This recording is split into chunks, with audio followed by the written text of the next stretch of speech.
Hello बच्चों, let's read the question. The question says activation energy is dash to rate of reaction. Option A directly proportional, option B inversely proportional, option C equal, option D not related. Question को solve करने के लिए अपन check कर लेते हैं इस question का की कॉन्सेप्ट. तो इस क्वेश्चन के लिए जो हमारे पास में की कॉन्सेप्ट होगा that will be Arrhenius equation. जी हाँ, आर्हेनियस इक्वेशन से सॉल्व होगा ये. तो आर्हेनियस इक्वेशन.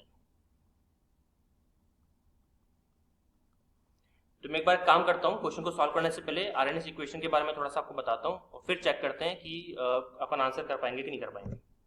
देखिए, आरएनएस इक्वेशन की बात करें तो आप जानते ही हो कि आरएनएस इक्वेशन को अपन रिप्रेजेंट करते हैं k is equals to a into e की power minus E upon R T, इस तरह से. अब क्वेश्चन को सॉल्व करने के लिए मैं इसको थोड़ा सा मॉडिफाई कर रहा हूँ, that is k upon k is equals to a upon e की power E upon R T. ठीक है, अब मैं इसके बारे में आपको बताता हूँ. इसको थोड़ा सा अपन ऑब्जर्व करते हैं. यहाँ पे अगर आप ध्यान से देखें, इस इक्वेशन के लिए बता रहा हूँ, यहाँ पर अगर आप ध्यान से देखें तो अगर मैं एक्टिवेशन एनर्जी को इंक्रीज करता हूँ तो ई की power E upon R T की वैल्यू क्या हो जाएगी? डिक्रीज हो जाएगी. ठीक है, तो अगर मैं एक्टिवेशन एनर्जी को इंक्रीज करता हूँ तो ई अपॉन आर टी की वैल्यू क्या हो जाएगी? आपकी डिक्रीज हो जाएगी. ठीक है, नहीं, यहाँ पे अपन थोड़ा उल्टा बोल दिए, सॉरी, इसको अपन मिटाते हैं. डायरेक्ट रिलेशन लग रहा है ना ये. तो अगर मैं एक्टिवेशन एनर्जी को बढ़ाता हूँ तो ई की power E upon R T की वैल्यू इंक्रीज होती है, और अगर ई की power E upon R T की वैल्यू इंक्रीज होती है तो जो रेट कांस्टेंट है इसकी वैल्यू क्या हो जाएगी? आपकी इसकी वैल्यू डिक्रीज हो जाएगी. तो मैंने डिक्रीज को उसमें डाल दिया था. ठीक है, रियली सॉरी फॉर दैट. तो एक्टिवेशन एनर्जी का आप अगर रिलेशन देखोगे तो आप देख सकते हो कि एक्टिवेशन एनर्जी बढ़ाने पर जो रेट कांस्टेंट की वैल्यू वो डिक्रीज हो रही है. तो अपन क्या बोल सकते हैं इस ऑब्जर्वेशन से? हम कह सकते हैं कि rate constant is inversely proportional to activation energy. ये हमको क्या मिल गया? पहला observation.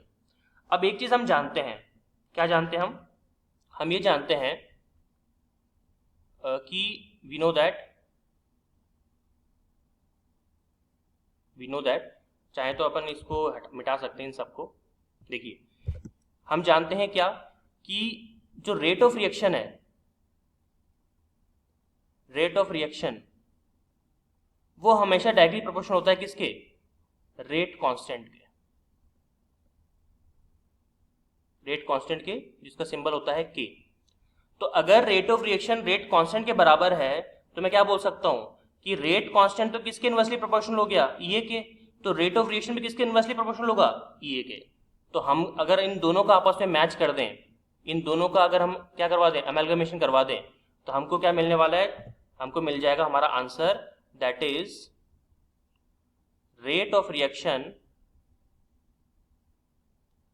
is directly proportional to rate constant which is inversely proportional to activation energy. Means rate of reaction is also inversely proportional to activation energy. ये आ गया जी हमारा answer. तो मतलब एक्टिवेशन एनर्जी में और रेट ऑफ रिएक्शन में कैसा relation है, कैसा संबंध है? तो इनवर्सली प्रोपोर्शनल का संबंध है. इसका मतलब वी कैन से दैट कि option B will be your right answer. So final answer is option number B. Hope you understood it well. All the very best.